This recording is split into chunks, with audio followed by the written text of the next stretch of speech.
Almost everybody in this world has heard of the phrase that Jesus said when he said, love your enemies. And yet, how impossible does that seem to you? I don't know for you guys, but for me, it just seems like a tall order. The idea of loving my enemy. I mean, it's sometimes hard enough to love people that are close to you, let alone people that are far from you or people that are against you. And so today on the XYZ Biblecast, we're going to explore this topic about love. What is love and how to love, and even how it's necessary. If we're going to love as Jesus loved and as Jesus expects us to love, it requires the Spirit of God, because the first fruit of the Spirit of God is love. And we're going to explore that today. My name is Paul Morrison, representing Gen X here on the XYZ Biblecast, broadcasting from the US of A. And my name is Taj, representing the Millennials, Gen Y, and I'm here in Jamaica. And my name is Bandile Dlamini, representing Gen Z from Eswatini. Good to have you guys aboard and looking forward to this new round of podcasts. Let's go over to Matthew chapter 5. Here's the reference I have for you that I was referring to just a couple of minutes ago when Jesus makes this statement. And he says in verse 43, you have heard that it hath been said, thou shalt love thy neighbor and hate thine enemy.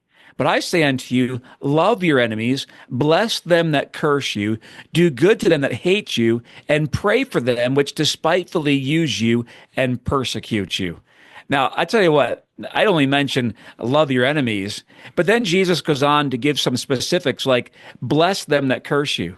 And I know at least in the current American culture, people don't typically vocalize a cursing or a blessing upon someone, but this is a cultural thing where people would actually pronounce a blessing, or if they didn't like you, a curse upon you. We see that in the scriptures when people would do that. And so Jesus is teaching us that we are to bless those that curse us, and this we all understand, to pray for them which despitefully use you. And I think everybody in every culture of all generations understands what it's like when someone's just using you. And we don't like that. That's not enjoyable. It's not a great thing to be simply used. But when people despitefully use you or even persecute you, Jesus is saying we ought to pray for them.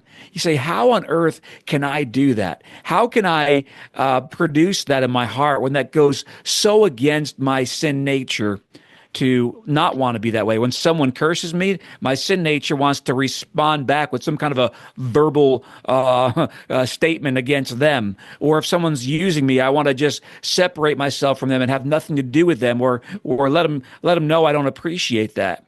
And I've never been persecuted like we see in the Bible or since the time of Christ, but I can't imagine how easy it would be, or how hard it would be actually, to respond with love to someone that's actually literally persecuting me. What do you guys think? How have you come across this passage? How do you deal with this passage when you know that Jesus says, love your enemies, and yet that seems almost impossible? It is a tough order, or a tall order. And first and foremost, I tell myself not to make any enemies. But of course, it's going to be an inevitable that eventually someone's going to butt heads with you or dislike you for one reason or another, if nothing else, for Christ's sake. But I think of, just again, through the examples that he has given us when he's literally being led to the cross, being crucified, and he's showing nothing but graciousness and kindness. And even on the cross, just the love that he displayed. So I know it's possible. Some people will say, well, he's Jesus. So, okay, let's look at other people. Let's look at Stephen, right? Getting stoned, and he's praying for those that are literally killing him. So we know that it is possible from a human standpoint that, we don't have to be Jesus, but we do need to call on him, definitely. And it's not a something that's going to come natural to any of us, because as I always tell people, if you back a butterfly into a corner, it would even get vicious. It doesn't have the teeth to do anything. But human nature is for us to just defend ourselves and just fight back. On my side, the way that I look at this verse is it's a good opportunity for you to be a testimony. I think that's the only way that I can get wrap my brain around it, so to speak, because it's not the natural response. Like Pastor Morrison was saying, that it's not a natural response. Our nature is to revenge. If someone does something bad to you, to return the favor. But it's because that's the natural response, that's what is expected. It makes it even the more it makes it even a brighter testimony when you do what Jesus Christ is stating here, that if someone is your enemy, love them. If someone's cursing you, bless them. If someone's using you, pray for them. And when you do that, it's such a huge testimony that you could potentially even win that person over for Christ, which is something which I really learned and God used in my life as well. That it's almost like when you debate with someone, debating when you debate with someone about Bible principles or truths, you'll never win. Because if you lose the argument, of course, you've lost. But even if you win, you've lost that person's soul, you've lost their attention, you've lost their desire for them to learn more of the truth. So it's not worth it. Just the same way, if someone's your enemy, you revenging or cursing someone who has cursed you, or being mean to someone who is using you, that's not going to win them. So at the end of the day, you lose that soul. So it helps to always think about every individual, even those that hate you, to think of them as a soul that needs to be saved. Makes it a little bit easier to love them and to pray for them, despite what they're doing. If you look at verse 45, you'll see that thought continue, right? Where he says that ye may be the children of your Father which is in heaven, for he maketh the sun to rise on the evil and on the good, and sendeth rain on the just and on the unjust. And so here we see that God is one who loves everybody. And I'll make a good statement. I think it's a good statement. I heard it years ago. And that is that love is not performance based. Oftentimes, we have a hard time loving because it's based upon the other person's performance, what they are doing or not doing. And yet Jesus is saying here, we're to love people regardless of what they're doing. And so love is not reactionary. Love is actionary. I've got to make the decision. I'm going to love this person no matter what they say, no matter what they do, no matter who they are. I'm making a decision. I'm going to love this person. And that's what Jesus is teaching us, because that's how he is. And as God's children, he wants us to be that way. God sends the rain to the just and the unjust. God causes the sun to rise on people who commit evil and people who are doing good. And so if God loves everybody regardless of their performance, so ought we to love people regardless of their performance. And that is a game changer for me. When I learned that principle, that I should love not because of what they are doing, but just because it's the right thing, that changed everything for me. Yeah, yeah. I just want sorry to just jump in there. Yeah, it's really interesting. I think what really changed it for me was when I heard that the definition of love is commitment, because I grew up thinking that love is a feeling. That love is just, the good feeling that you have towards someone else, but really it's commitment.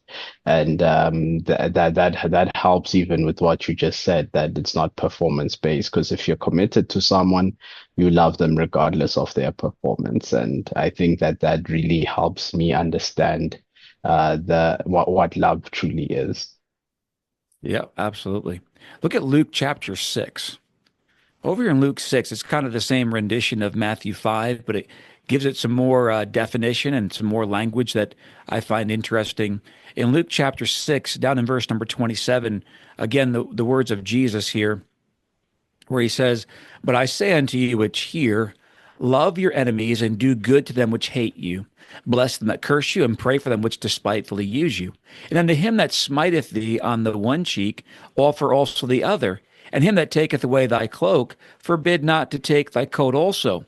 Give to every man that asketh of thee, and of him that taketh away thy goods, ask them not again.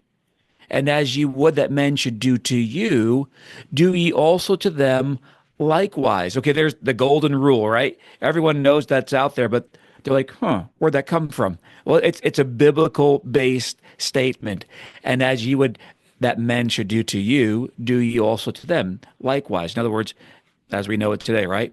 Do unto others as you have them do unto you. That's where it comes from. And so here's a phrase that's been throughout American history. It's a Bible-based phrase, and yet we're challenged to keep that. That's a hard thing. Jesus goes on in verse 32, for if you love them which love you, what thank have ye? For sinners also love those that love them. In other words, it's easy to love someone that loves you because why? There's a performance to you, and it's easy to respond. But what if that performance is against you? Look at verse 33.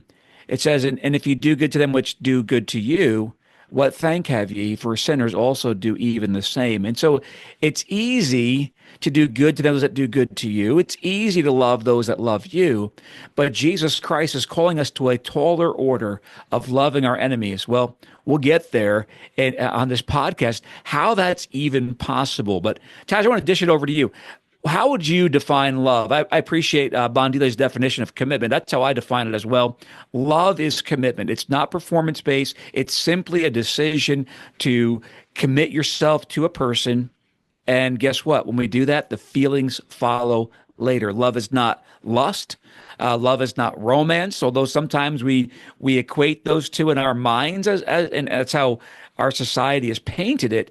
But that's really not what love is. Real love is commitment. It's not lust. It's not romance. It's not a feeling. It is a commitment. And so when Jesus says, love your enemies, he's not saying you have to be romantic with your enemies, okay? He's not stating that you got to have warm fuzzy feelings for your enemy.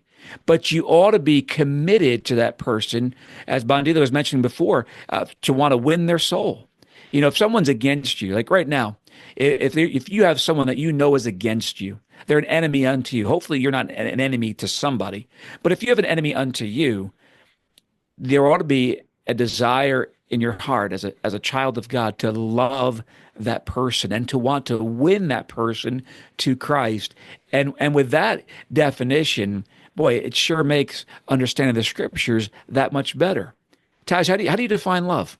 Although it is a very hard thing to simplify, I think the simplest way I could describe it is just unconditionally giving of oneself to another. And, you know, of course, we have the example of Jesus ultimately giving himself, his life for us. But I think of my grandmother, actually. The person that I know on this earth that has demonstrated the most unconditional love that I've ever seen was my grandmother. And she's someone that was treated pretty horribly by a lot of people in the family, in the neighborhood. And yet, when it came holiday time, she was the one that was giving out the cake. She was the one that was washing everyone's clothes. I could think of just so many things, even when she came to live with us in the States. And the people that were treating her horribly when she was in Jamaica, right? She was every year sending back to them. So I thought that was the best example that I could possibly think of, because if it was anyone else in our family and anyone else in the household, we're like, why are you doing this? You're absolutely crazy. You're like, do you not remember? And she remembered everything those people did, but she still gave every single year, and we couldn't stop her. Even when we gave her things, she would take a part of it and send it to other people back in Jamaica that weren't good to her. So it was just the mind blowing thing for me to witness. So yeah, I think of my grandmother when I think of love. Amen. Amen. I'm reminded of that verse in Romans 13, be not overcome of evil, but overcome evil with good. And that's what your godly grandmother was obviously displaying and putting into action, because the Bible also says, love not in word only, but in deed and in truth. And we're to love in action.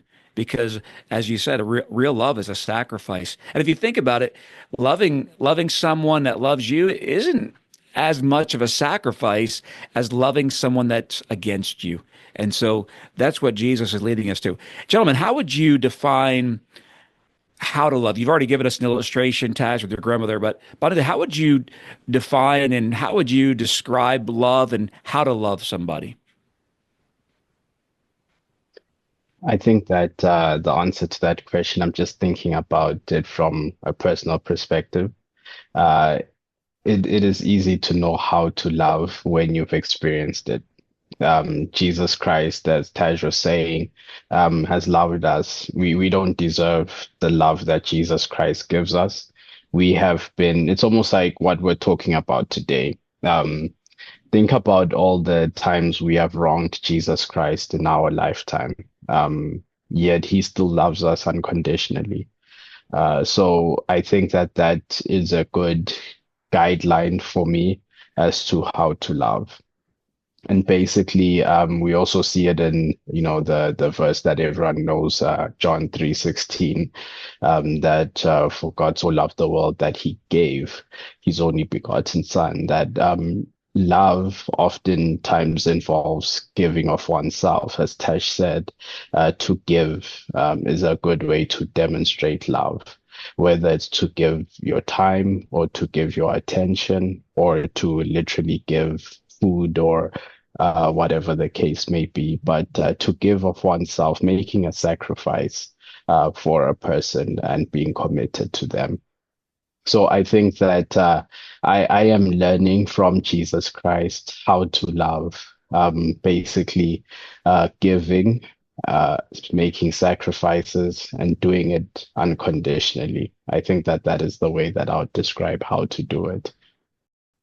Yeah, I totally agree with that. And I can think of for me, I know a good barometer or a good measure of how much love I have to give is usually with my time. That's the thing I'm the most stingy with. It's easy for me to see a need and just like, even though I'm not a person that's extremely wealthy, but it's easy to just dish out a couple dollars to go help someone get a meal or whatever it might be. But it's a completely different thing when I know someone did not follow any of the advice I gave them and they just ruined their life and the situation that they're in. And I still sit down with them and hear them out and give them a shoulder to cry on or something of that nature, because I just know myself. And I always think about how many hours are in a day, and it's not like we can make any more. And I don't like to give it up. So if I actually give you time, to me that shows how much I actually love. So a lot of people think, oh, it's easy because you're giving and this and that. But I think for me personally, a better judge for that, and I think each person, what we rank as very important to us and what we give and display love is going to be different. Of course, it's not these things. It just shows our love. This is how we're demonstrating our love. But that in itself, giving time, is not love per se. Obviously, it's what you're saying, the sacrifice. You're sacrificing something that's precious to you to give to somebody is showing that love. Let's jump over to 1 Corinthians 13. We oftentimes call this the love chapter in the scriptures, because in 1 Corinthians 13, it defines love. And another word for love is charity. And again, in American culture, charity usually means, giving to the poor and the needy. But that is charity. It's one of many ways in which love or charity can be shown, again, by giving to those in need, or even giving to someone who's not in need. Again, it's about giving. But here's what the Bible defines as what love is. How do I define love? I mean, the easiest way, as we said before, it's commitment. But here are some other things that we can look at that show it. Verse 4 says, "Charity suffereth long and is kind. Charity envieth not. Charity vaunteth not itself, is not puffed up, doth not behave itself unseemly, seeketh not her own, is not easily provoked, thinketh no evil, rejoiceth not in iniquity, but rejoiceth in the truth, beareth all things, believeth all things, hopeth all things, endureth all things." That's a huge definition of what charity is. And it becomes kind of like a test of whether or not we really are having the amount of love that we think we have. Because if I really love people, if I really love others beyond myself, then I'm going to learn to be long suffering with them. And I'm sure you guys, as married men, and just living in life, there's a lot of things that we learn about ourselves, like how quick we can be to not be loving, how quick we can be to not suffer long and endure some things. But we need to learn how to endure some things and to be kind. Kindness is not something that comes natural to us, but charity is kind. There's no place for unkindness if we're really loving people. There's no place for Charity is not being displayed if we're not willing to endure some things. Doesn't exist. Love doesn't exist if we're being proud or being jealous of other people, about envying them. Charity doesn't lift itself up with pride. Doesn't behave itself in ways that are not right. Real love doesn't seek self gain, doesn't seek her own. It's not easily provoked, doesn't think bad thoughts, it doesn't think evil, it doesn't rejoice in sin, but love rejoices in truth and will bear things and believe things and endure things. That's a huge definition of love, and it's a good one. And I tell you what, we fall short of this. This is not natural. This is not the norm. Jump over also to Philippians chapter 2. I'd like to jump into the last phase of our podcast in the sense of how. How is this really possible? How can I ever get to the place where I love my enemy? I mean, I just look at the definitions there of what love is in 1 Corinthians 13, and that's not natural for me. It's kind of easy to love Taj, I'm assuming maybe it was kind of easy to love grandma if she was that loving to you. I mean, if she's even loving her enemies, I can only imagine how loving she was to you, especially when you lived in the same house with her.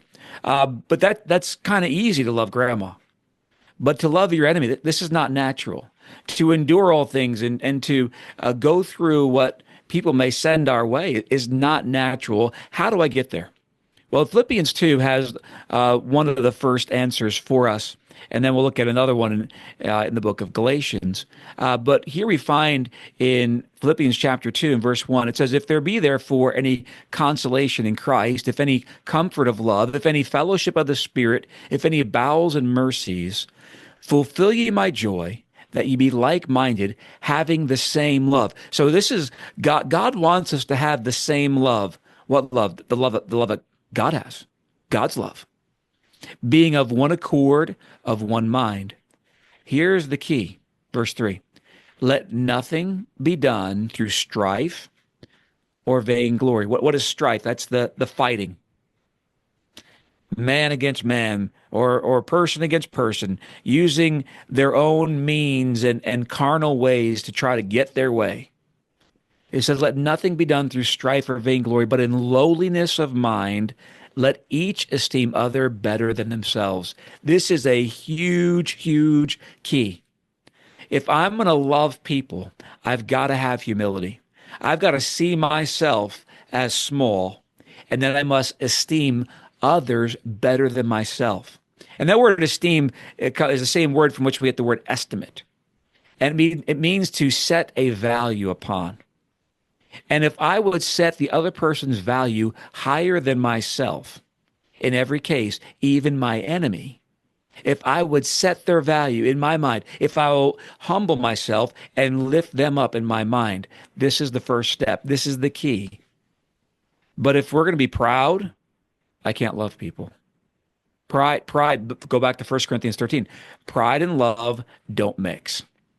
I have to make my choice. Either I'm going to be humble so I can lift someone up and love them, or I'll be proud, I'm going to love myself. But I can't have both. And so there comes this battle in our hearts and minds as to which one we're going to go with. Gentlemen, how have you dealt with that in your own lives? I know you both have been saved, and so I know, like me, you wrestle with these things. How have you dealt with them? Yeah, I think when you're just giving that last segment right there, I think of just not always trying to be right. And I think that was one of my biggest downfalls when I was lost, a very argumentative person, believe it or not. And I just always wanted to be right. I didn't even necessarily care about the argument, but I just wanted to be right. And I think that's like the quickest way to, one, demonstrate that you're full of pride, but then also just ruin relationships. So generally speaking, I try my absolute hardest, especially when it comes to my wife, to never, ever, ever, ever, ever say, like, "I told you so," or any of those types of things. Or even when I absolutely know this is exactly what I said was going to happen and it is going to happen, I kind of challenge myself, because I've seen just so many relationships ruined by that, not just marriages, but friendships, parents and children and what have you. So I would say my level of love and how much I'm demonstrating towards people and so forth is just not having to be right or prove that I'm right or justify my own actions. And I think of the whole enemy thing. Uh, the verse I would go to, something that we were looking at actually this Sunday, this past week in our church, was Ephesians 3, no, Ephesians 4, verse 32. And and be ye kind one to another, tenderhearted, forgiving one another, even as God for Christ's sake hath forgiven you. And when you put everything into great perspective, why can't you love your enemies? Or let me personalize this. Why can't I love my enemies? It's probably because I'm just not forgiving them. I'm thinking of what they did to me, and then I'm missing the bigger picture. Like, look how much I have infinitely and still continually offend a holy God, yet he still loves me. And if I put that in perspective, whatever little minor teeny weeny offense in comparison to how much I offend God on a continual basis, but God still loves me, well, then who am I to not forgive my enemy and love them and so forth? And it's hard to do, but it is what it is. When you compare that to what God did, it's like incomparable or yeah, you can't even compare the two. That's the word I'm looking for. Yeah, true. I think honestly, what helps me in cases like this of loving other people and esteeming them higher than myself, it really helps to put yourself in other people's shoes. I mean, let's start with offenses.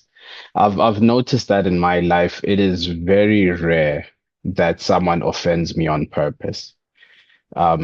So if I feel offended by something, I first of all ask myself that what was this intentional? Or is it just, different personalities? Some people don't find certain things offensive, yet others do. So putting yourself in the other person's shoes really helps. If we were to think, okay, well, this person probably is offended or is acting this way because they feel, this way about what I said or what I did, that really helps. But the thing is, naturally, our flesh wants to think for ourselves. Our flesh is very selfish, and while when you're offended, you're like, oh, but this person made me feel this way. How could they do this to me? And it's all about me, me, me. But if you think for that other person or on their behalf, it really helps you gain a different perspective that helps you be more understanding and also helps you love them more. And esteeming them higher than yourself. I mean, the Bible teaches us, Jesus Christ taught that we should love our neighbors as ourselves. But this verse says, you know what? If anything, love them a bit more than you love yourself. And I think that that really makes it a game changer. If you're able to get a person in your life, or maybe even everyone in your life, to a place where you love them more than you love yourself, it will make a lot of things very easy, such as praying for them, such as being giving and charitable towards them. Because I mean, think about if you had your last 10 rand, well, or $10. Is that a phrase? A dollar. Let me say. What is it in have I ever asked what currency you use in Jamaica? He said it's dollars as well, right? Yes. So imagine you have that last bit of money, and it's the money you are going to use for lunch. But then you see someone who is truly starving and hasn't had anything to eat for a while. And you for you to give that person that money, you have to love them more than you love yourself, because you're hungry too, but you feel that that person needs it more than you do. So I think that that is a good place to have people in general, where you love them more than you love yourself. And that takes humility, like you guys have said. And it's very countercultural to the hashtag self-love culture. So I understand Right. yes, you're supposed to take care of yourself, take care of your body, but I think people take that to the extreme and it's all about self and not about anyone else. And I think that is kind of where we are as a culture, not just Yeah. here in Jamaica or in the States or just globally. Just anyone that's connected to the internet can see that hashtag and how extreme people get. That's because it's our sin nature. Yeah, We yeah. all have the sin nature of selfishness. Nobody has to teach you to love yourself. It's just part of our nature to love self more than others. But that leads to the last idea. Because how can I love my enemy? This is not natural. It's not natural to love anyone more than myself in the first place. But again, if they're performance based, they're good to me, then I'll probably find some times in which I'll elevate them above self, but it's probably not continuously. But here's the clue. Here's the key. Besides what we saw there in Philippians 2, look at Galatians chapter 5. In Galatians 5, verse 19 down through 21 give the works of the flesh, of which you see things like adultery, fornication, uncleanness. But he mentions in the midst of this too, talks about anger and various things along the lines that the flesh is able to produce. There it is, the wrath and strife in verse 20. That goes against love. That's the opposite. In fact, all these things are the opposite of love. Because if I love others more than self, I'm not going to commit these kinds of sins. If I love God more than self, I'm not going to commit these sins. But jump down to verse 22. This is what I wanted to get to. Verse 22 says, "But the fruit of the Spirit is love, joy, peace, long suffering, gentleness, goodness, faith, meekness, temperance. Against such there is no law." In fact, what I love about the fruits of the Spirit, they're so good, there's no law written against it. You can have as much as you want of love and joy and peace. There's no law against it. These are good things. And it says the very first one is love. And so here's the key. How do I love my neighbor as myself? How do I love my enemy? How do I put self down and others first? It requires the Spirit of God. I cannot manufacture this kind of love on my own. It must be from God, the Spirit of God. Now, when someone's been saved, when someone comes to the place where they're ready to be done with their sin and their life apart from God, and by faith, they receive Christ, trusting in his blood to save them from their sin. For me, that was 30 years ago. And when I got saved, God changed me. And the reason I changed is because at the moment of salvation, the Spirit of God moved in. And when he moved in, he began to produce these fruits. God gave me a love to love people more than self. God gave me a love to love not just those that love me, but even those that are neutral. I don't know them, but I'm gonna commit myself to love them and help them and do what I can. And even 30 years later, God is still teaching me, and he has been, even recently, giving me great victory in this area, learning to love people who are against me. And I can tell you from experience, this is beautiful. This is wonderful. When the Spirit of God has control of my heart and my mind and my being, I can love those that hate me, those that despitefully use me, those that curse me, and I can love them. I can pray for them. I can want God's blessing and ask for God's blessing on them. But I'll tell you this, if I'm in the flesh, if I let my sin nature have control, I can't do that. It's not possible. It's not in me. But when I let the Spirit of God have control, it's possible. It can happen. I think of Jesus Christ dealing with Judas Iscariot in the garden right before his trial and crucifixion. And he says, "Wherefore art thou come, friend?" And here's why. Here's how Jesus could love Judas. It's because he elevated Judas above self. In fact, in just a little while, he's going to go to the cross for Judas. He's going to pay for Judas's sins, even though Judas wouldn't receive him as the payment for his sin. But Jesus chose to love his enemy, the one that came and kissed him, which was an absolute act of betrayal. He betrayed him with a kiss. And it just was, talk about an enemy, talk about someone against you, and Jesus loved him. And if he does it, his Spirit can enable us to do the same thing. As you mentioned Stephen at the beginning, in the book of Acts, while he's being persecuted, he doesn't hold it against them. Father, forgive them. We talk about a man of love, and it's because the Spirit of God was upon him, not because he was in the flesh, not because he was carnal. And so without God, without salvation, and without the Spirit of God dwelling within, this is impossible. Loving my enemy is impossible on my own. But with God, all things are possible and it can be done. And so I thank God. God is the one that can equip us in this area. I'll give you guys the last word. Yeah, that is definitely one that I was going to bring up. Matthew 26:50 there with Jesus calling him friend. That's the most mind blowing passage because unlike us who we think we know what our enemies are going to do, Jesus actually knew. Mm-hmm. So it was 100% sure that this was his enemy, and he still accepted the kiss and called him a friend, and that's just mind blowing. So really, that's just sets the bar ridiculously high. But knowing that because of that, the love that he has and has demonstrated, and through his Spirit, which is in us as believers who have put our faith in him, we just know we can look forward to that kind of love. So anything that we think we're doing, we will pat ourselves on the back and say we're doing lovely. When we read that verse, we're saying, all right, there's still more for me to go. Yeah. Yeah. I on my side, I just want to highlight the first three fruits of the Spirit: love, joy, and peace.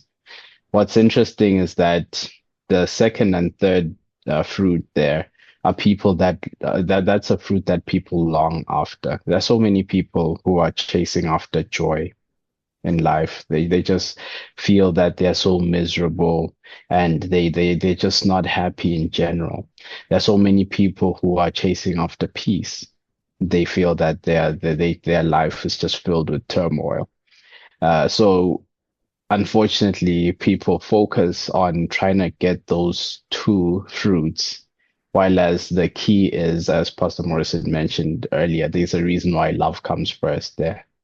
Because I think that if you can truly love, you'll find that it unlocks the rest of the fruits of the Spirit, not just these three, but even the rest up until verse 23 there. All of those fruits require for you to have a level of love. So if you want joy in your life, if you want peace, just love people, esteem them higher than self, and the joy and peace will just come. I'll just close by saying, I mean, I'm still thinking about Taj's grandmother. I'm sure she lived a peaceful life, and she had so much joy, because whenever someone did something wrong to her, she didn't hold a grudge. She didn't have that anger building up inside her and wanting to revenge. But because of the love she has, the joy and peace just come naturally. So I think that's the key. Amen. Absolutely. I'll close with this verse in Romans 13, verse 8, one of my favorite verses in the Bible. And by the way, thank you, Bandile, for setting the stage for our next podcast when we talk about joy. That is the second fruit. And you're right. You can't have joy if the love's not in place, because you'll have all these situations and people that you're upset with, keeping that from happening. And so I appreciate you making that statement, and we'll follow up with that next time. But here in Romans 13, look at verse 8. It says, "Owe no man anything but to love one another. For he that loveth another hath fulfilled the law." We owe it. We owe it to each other in this entire world to love. And if we could do that, this world would be a great place. But what? The problem is people don't know how to love. Why? It starts with salvation. It's real love, the kind of love that we need to love our enemies. We need Christ. We need salvation, and his Spirit can equip us with that love. But without him, we're left to ourselves, and it comes and goes. And so I encourage you to seek the Lord. And if you're already saved, I trust you'll let God produce that fruit in you, the fruit of love. And if you're not saved, I want you to know that Jesus Christ loves you more than anything and gave himself for you because he loves you. Remember, love is not performance-based. From the cast here at XYZ Biblecast, thank you for joining us today about the fruit of love. And Lord willing, next time we'll look at the fruit of joy. Take care. God bless you.